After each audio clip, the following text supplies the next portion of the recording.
کی میزبان امنا عباس خبر شامل کرتے ہیں۔ جعفرآباد سے district bureau chief Sabir Baloch کے مطابق محکمہ زراعت توسیع بلوچستان کے زیر اہتمام international trade centre and ministry of commerce کے تعاون سے کمشنر نصیر آباد آفس ڈیرہ مراد جمالی میں چاول کی فصل پر زہر آلود اسپرے کرنے اور اس کے نقصانات کے حوالے سے ایک سیمینار کا انعقاد کیا گیا۔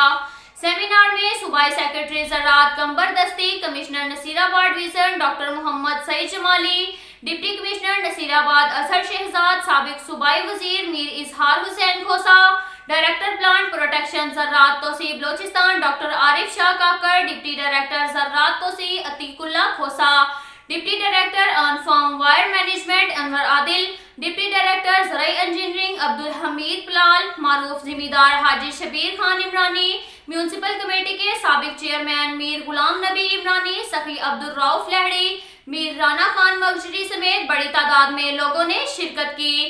سیکرٹری زراعت کمبر دستی اور commissioner Nasirabad division doctor Muhammad Saeed جمالی نے خطاب کرتے ہوئے کہا کہ نصیر آباد میں کسانوں اور کاشتکاروں کے لیے اس طرح کا سیمینار کا انعقاد خوش آئند اقدام ہے۔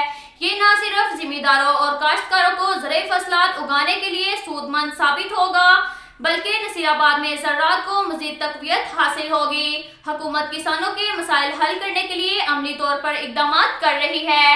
اب تک کے لیے اتنا ہی کافی ہے۔ ملتے ہیں اگلے بلیٹن میں، ہمارے ساتھ رہیے گا۔ اللہ حافظ۔